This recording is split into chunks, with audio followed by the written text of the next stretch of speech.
ईमानदारी की कहानी। एक बार की बात है, किसी गांव में रमेश नाम का लड़का था जो कि बहुत ही गरीब घर था।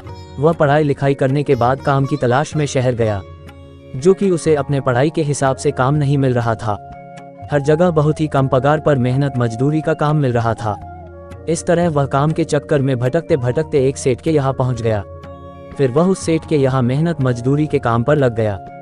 लेकिन सेठ को पता चल गया था कि रमेश बहुत ही पढ़ा लिखा और होनहार लड़का है, जो कि मजबूरी में पढ़ाई लिखाई वाले काम के बजाय मजदूरी वाले काम को कर रहा है।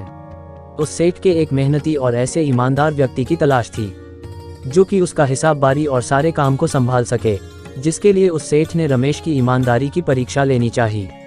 फिर एक दिन सेठ ने रमेश को कुछ हजार रुपए निकालकर किसी व्यापारी को देने के लिए भेजा। रमेश ने पूरी ईमानदारी के साथ उन पैसों को व्यापारी को गिनकर दे दिए।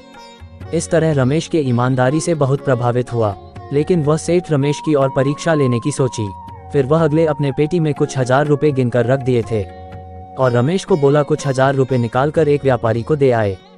फिर रमेश ने इस बार भी ईमानदारी के साथ पैसे गिनकर वह पैसे दे आया, लेकिन सेठ को फिर भी रमेश की और भी परीक्षा लेनी चाहिए।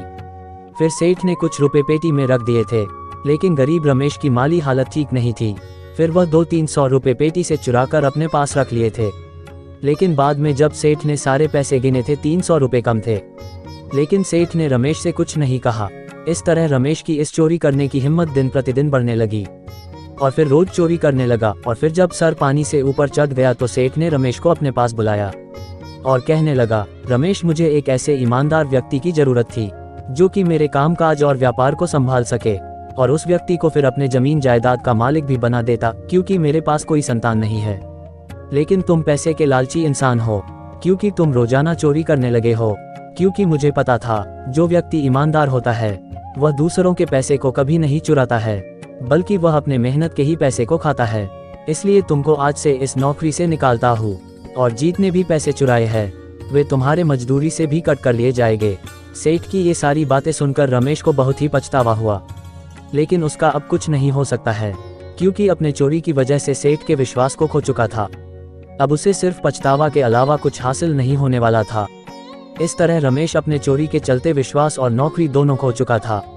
कहानी से सीख। इस कहानी से हमें यही सीख मिलती है कि हमें कभी भी चोरी नहीं करना चाहिए, और अगर चोरी बेईमानी की वजह से अगर एक बार विश्वास खो दिया तो फिर वह दोबारा कभी वापस नहीं आ सकता है। इसलिए हमारे सामने चाहे कैसी भी परिस्थिति हो, लेकिन कभी भी ईमानदारी नहीं छोड़ना चाहिए, तभी जीवन में एक अच्छा मुकाम हासिल कर सकते हैं।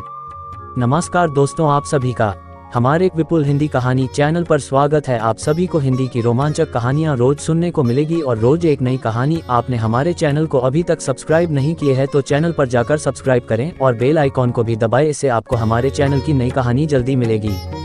धन्यवाद, आपका स्वागत है।